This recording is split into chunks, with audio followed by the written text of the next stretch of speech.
As I've written before and publicly stated in interviews, the vast majority of people, when looking at Washington, D.C. and at the Vatican, they never comprehend how those cities constitute one of the greatest open conspiracies of all time.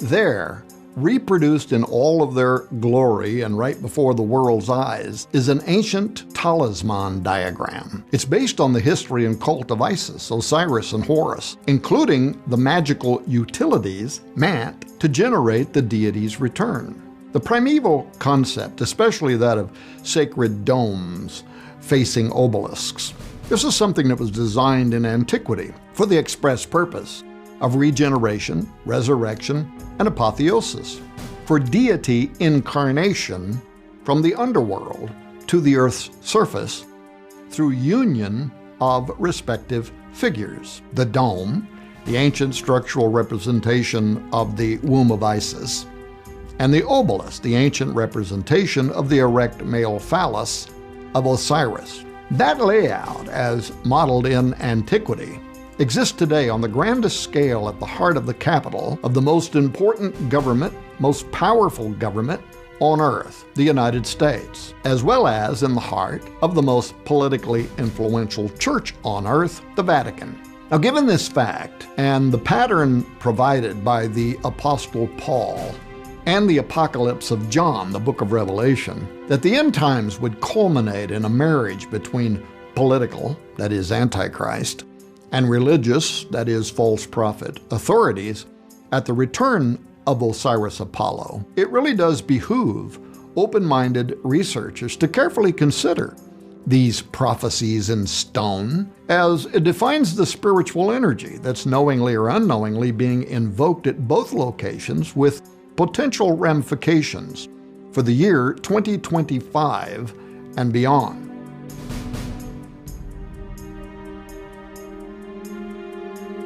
The U.S. Capitol has been called the Mirror Vatican due to the strikingly similar layout and design of its primary buildings and streets. Now, that's no accident. In fact, America's forefathers first named the capital city Rome. But the parallelism between Washington and the Vatican is most clearly illustrated by the Capitol building and dome facing the obelisk known as the Washington Monument, and at St. Peter's Square Basilica in the Vatican by a similar dome facing a familiar obelisk, both of which were, according to their own official records, fashioned after the Roman Pantheon, the circular domed rotunda dedicated to all pagan gods. Now, this layout, a domed temple facing an obelisk, is an ancient alchemical blueprint that holds significant esoteric meaning. For those who may not know, the U.S. Capitol building in Washington, D.C. is historically based on a pagan Masonic temple theme. Thomas Jefferson, who shepherded the anti-Christian Roman Pantheon design, wrote to the Capitol's architect Benjamin Latrobe, defining it as, quote, the first temple dedicated to embellishing with Athenian taste the course of a nation looking far beyond the range of Athenian destinies, end quote. The Athenian Empire was, of course, first known as Ossyria, the kingdom of Osiris. In 1833, Massachusetts Representative Rufus Coyote agreed, writing, quote, we have built no national temples but the Capitol, end quote. Now, to understand what these statements may soon mean for the future of the world, one needs to comprehend how these apparati, the dome and the obelisk facing it, facilitate important archaic and modern protocols for invigorating prophetic supernatural alchemy. In ancient times, the obelisk represented the god Osiris's missing male organ, which Isis was not able to find after her husband brother was slain and chopped into 14 pieces by his evil brother Set. The story involves a detailed account of the envious brother and 72, that's an important number, conspirators tricking Osiris into climbing inside of a box, which Set quickly locked and threw into the Nile. Osiris drowned, and his body floated down the Nile River where it snagged on the limbs of a tamarisk tree. In Byblos, Isis recovered his body from the riverbank and took it into her care, but in her absence, Seth stole the body again, and this time chopped it into 14 pieces, which he threw back into the Nile. Isis searched the riverbank until she recovered every piece except for the genitals, which had been swallowed by a fish. Isis recombined the 13 pieces of Osiris' corpse and replaced the missing organ with a magic facsimile, an obelisk, which she used to impregnate herself during the very first raising of Osiris ceremony, in which she called forth the seed of the dead god from the underworld up through the magic device, thus giving rise to Osiris again in the person of his son, Horus. Now, this legendary ritual for reincarnating Osiris formed the core of Egyptian cosmology, as well as the Rosicrucian Masonic dying and rising myths, and was fantastically venerated on the most imposing scale throughout all of Egypt by towering obelisks representing the phallus of Osiris and domes representing the pregnant belly of Isis, including at Karnak, where the upright obelisks were vitalized or stimulated from the energy of the masturbatory sun god Ra shining down upon them.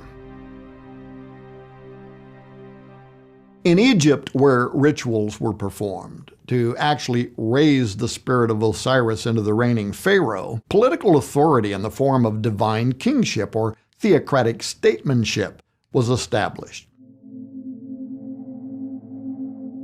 later reflected in the political and religious doctrine of royal and political legitimacy, or the divine right of kings, who supposedly derived their right to rule from the will of God, with the exception, in some countries, that the king is subject to the church and to the pope. But this meant, among other things, that the Egyptian pharaoh enjoyed extraordinary authority as the son of the sun god Ra and the incarnation of the falcon god Horus during his lifetime. At death, Pharaoh would become the Osiris, the divine judge of the netherworld, and on earth his son and predecessor would take his place as the newly anointed manifestation of Horus. So each generation of pharaohs provided the gods with a spokesman for the present world and for the afterlife, while also offering the nation divinely appointed leadership.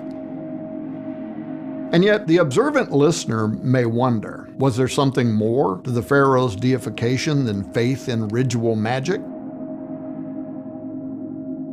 Well, the cult center of Amun-Ra at Thebes may actually hold the answer, as it was the site of the largest religious structure ever built, the Temple of Amun-Ra at Karnak, and the location of many extraordinary, mysterious rites. The great temple, with its miles of walls and gardens, the primary object by the way of fascination and worship by the nemesis of Moses, the pharaoh of the Exodus, Ramses II, was the place where each pharaoh reconciled his divinity in the company of Amun-Ra during the festival of Opet. Now, the festival was held at the Temple of Luxor, and it included a procession of gods carried on barges up the Nile River from Karnak to the temple. The royal family would accompany the gods on boats, while the Egyptian laity would walk along the shore, calling out and making requests of the gods. But once at Luxor, the pharaoh and his entourage would enter the Holy of Holies, the Temple of Isis, the domed belly, where the ceremony to raise the spirit of Osiris into the king would be performed, the raising of Osiris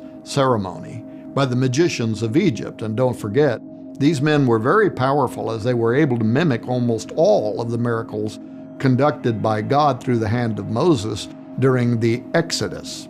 But in any case, it was truly believed that Pharaoh at that moment would be transmogrified into a living deity, Osiris in flesh. Outside, large groups of dancers and musicians would wait anxiously, and then when the king emerged as the born-again Osiris, the crowd would erupt in gaiety. And from that day forward, the pharaoh would be considered to be, just as the God ciphered on the Great Seal of the United States will be, the son and spiritual incarnation of the supreme deity, the all-seeing eye of Horus, Apollo, Osiris above the unfinished pyramid on the Great Seal represents that event.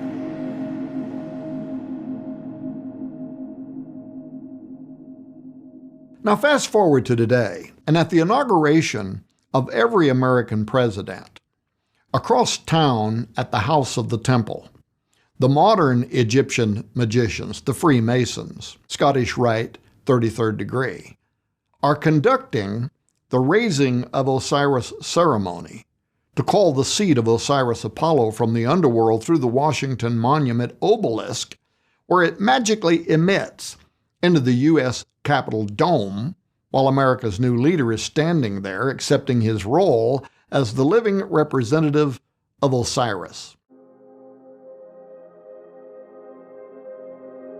This is done in anticipation of the day when events are going to surpass parity, and the beast that was and is not shall ascend out of the bottomless pit and go into perdition, the Greek word Apollo. And they that dwell on earth shall wonder whose names were not written in the book of life from the foundation of the world, when they behold the beast that was and is not, and yet is.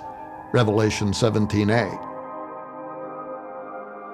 For a few adepts of history and secret orders, this DC ritual is deliciously staged, as even the term inaugurate is from the Latin inauguratio, and it refers to the archaic ceremony by which the Roman augurs or soothsayers would approve a king or a ruler through omens as being sanctioned by the god Jupiter, the same entities whose prophecies on the Great Seal herald his upcoming challenge to Yahweh Jehovah for heavenly supremacy, while his son Apollo Osiris seizes authority over the world in a final pagan golden age.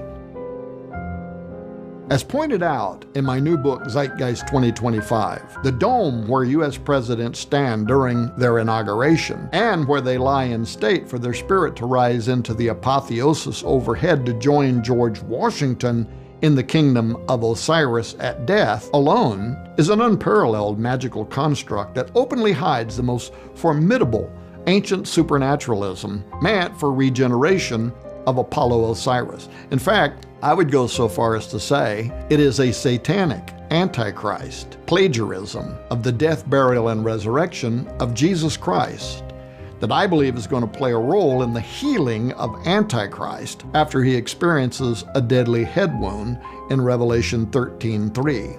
Note that the 1865 apotheosis of Washington, painted by Greek-Italian artist Constantino Brumidi, is visible through the oculus of the dome in the rotunda, and it bears anything but Christian symbols. It's filled with Greco-Roman gods to whom Thomas Jefferson dedicated the United States. The very term apotheosis means to become a god, or revived eternal being.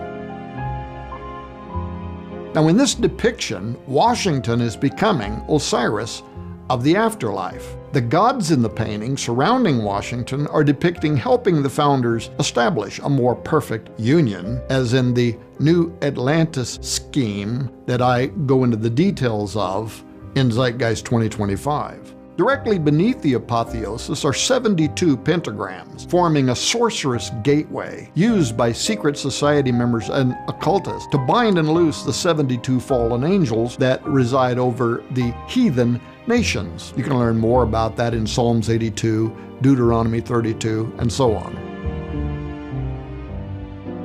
Finally, under the floor of the rotunda is the U.S. National Crypt, where an empty tomb resides. He is not here, for he is risen. This is where I argue that Antichrist will be taken after his head injury, and the Freemasons will conduct the raising of Osiris ceremony, at which time he will be transmogrified into the living incarnation of Osiris Apollo. Now, there is more to the Capitol Dome, Antichrist plagiarism of the life of Christ, that I go into in Zeitgeist 2025 than these aspects of the building's design might infer. But these points of interest clearly reveal how the architects imagined a dark parody of Jesus. How so?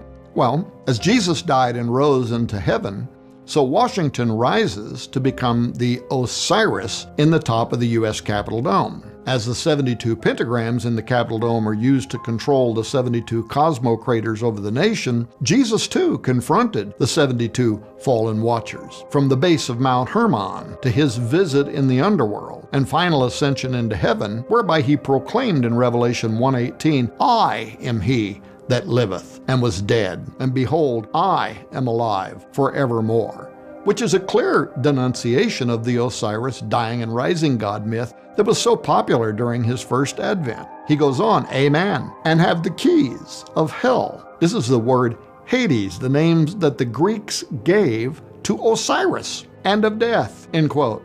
It's important because Osiris was the lord of the underworld in Greek myth who controlled who possessed the keys to the 12 gates of Egyptian afterlife. Much has been written by historians within and without Masonry as to the relevance of the number 72 and the alchemy related to it. For instance, in Kabbalah, Freemasonry, and Jewish apocalyptic writings, the number 72 equals the total of wings that Enoch received when he's transformed into the powerful angel Metatron. You could see 3 Enoch 9:2 for more on that. And this plays an important role for the Brotherhood, as Metatron was also known as the angel in the whirlwind, who was enabled as the guiding spirit over America during George W. Bush's administration for the purpose of directing the future and fate of the United States, as was also prayed by Congressman Major R. Owens of New York before the House of Representatives on Wednesday, February 28, 2001.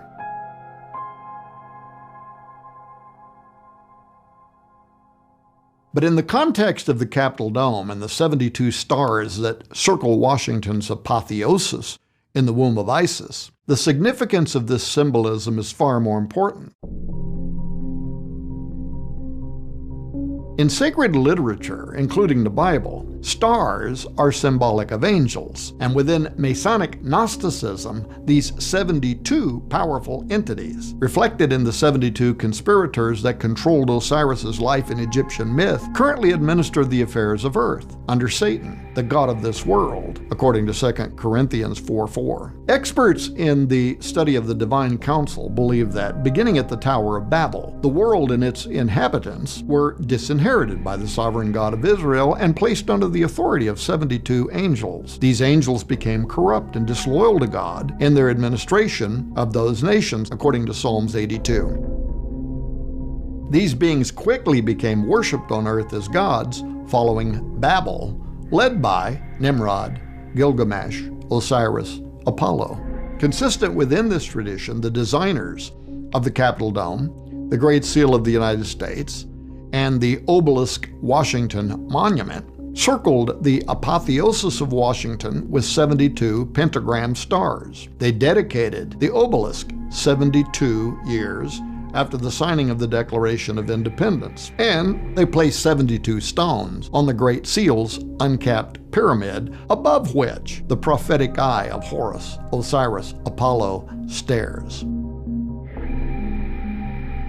These 3 sets of 72, combined with the imagery and occult numerology of the Osiris obelisk, the Isis dome, and the oracular Great Seal, are richly symbolic of the influence of Satan and his angels over the world, according to Luke 4, 2 Corinthians 4, Ephesians 6, and other scripture, with a prophecy towards Satan's final earthly empire, the coming Novus Ordo Seclorum, or new pagan golden age. Now, in order for the inevitable worship of Osiris to be reestablished on earth, the 72 demons that govern the nations have to be controlled. Therefore, they are set in magical constraints on the Great Seal, the Washington obelisk, and the pentagram circles around the apotheosis of Washington in order to bind and force the desired effect. In The Secret Destiny of America, famous Freemason Manly P. Hall noted as well that the 72 stones on the pyramid on the Great Seal correspond to the 72 arrangements of the Tetragrammaton, or the 4-lettered name of God in Hebrew. He wrote this: "These 4 letters can be combined in 72 combinations, resulting in what is called the Shemhamphorash, which represents in turn the laws, powers, and energies of nature," end quote. Now, folks, the idea that the mystical name of God could be invoked to bind or release those supernatural agents, or powers and energies of nature, as Hall called them, is meaningful creed within many occult tenets, including Kabbalah and Freemasonry.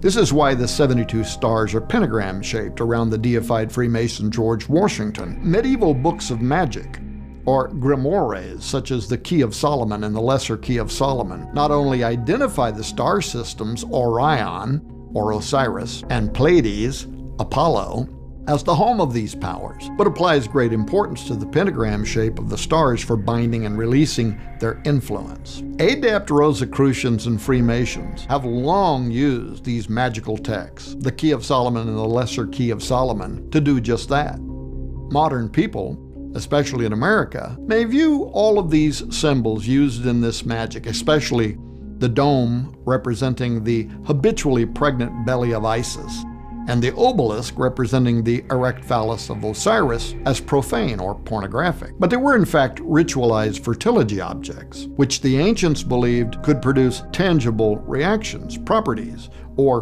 manifestations within the material world.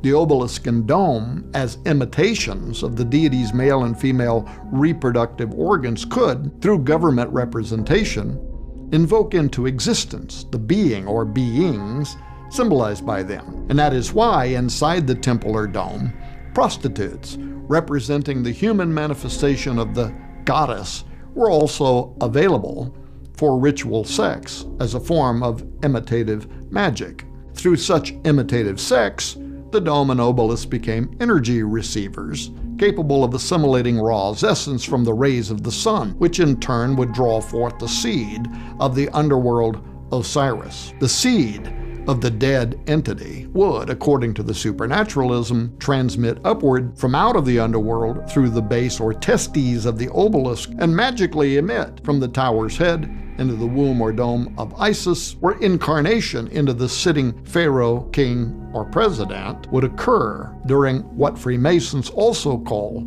the raising of Osiris ceremony. In this way, Osiris could be habitually born again or reincarnated as Horus and constantly direct the spiritual destiny of the nation.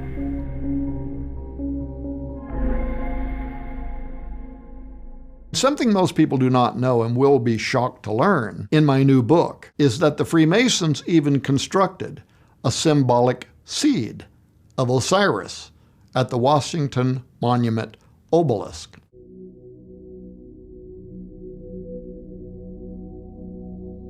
If an anatomically correct phallus is placed over the Washington Monument, right in the testicular section beneath a manhole cover, where it should be, is a miniature 12-foot tall obelisk hidden just beneath the surface of the ground, representing the seat of Osiris. The number 12, of course, is the biblical and occult numerology for perfect government. In this case, that new world order over which Osiris Apollo is going to reign, when the beast that thou sawest was and is not, and shall ascend out of the bottomless pit and go into perdition, rises at the end of time to oversee the dawn of a new golden age. This metaphysical phenomenon of deity resurrection involving mystical seed reminds of the messianic proto-evangelium promise, "And I will put enmity between thee and the woman, and between thy seed and her seed.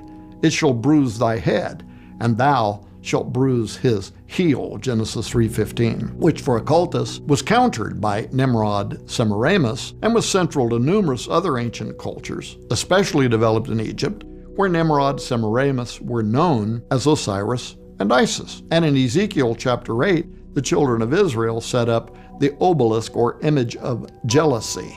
You can see that in verse 5, facing the entry of their temple, just as the dome faces the obelisk in Washington, D.C., and in the Vatican City, and were condemned by God for worshiping the sun, or Ra, while weeping for Osiris or Tammuz. The familiar Masonic figure of the point within a circle is the symbol of this union between Ra, Osiris, and Isis. The point represents Osiris's phallus in the center of the circle or womb of Isis, which in turn is enlivened by the sun rays of Ra, just as today at the Vatican, where the Egyptian obelisk of Osiris sits within a circle, and in Washington, D.C., where the obelisk does similarly, situated so as to be the first thing that the sun, or Ra, strikes as it rises over the capital city, and which, when viewed from overhead, forms this magical point within a circle known as a circumpunct. The sorcery is further amplified, according to ancient occultic beliefs, by the presence of the reflecting pool in Washington, D.C., which serves as a mirror to heaven and a transferring point for those spirits and energies. And just what is it that the spirits see when they look downward on the reflecting pool in Washington? They find a city dedicated to and built in honor of the legendary deities Isis and Osiris, complete with the 13 gathered pieces of Osiris, America's original 13 colonies, the required obelisk known as the Washington Monument, the Capitol Dome of Isis for impregnation and incarnation of deity into each pharaoh or president, and last but not least, the official government buildings erected to face their respective counterparts and whose cornerstones, including the U.S. Capitol Dome, were dedicated during astrological alignment related to the zodiacal constellation Virgo or Isis, as required for the magic to occur.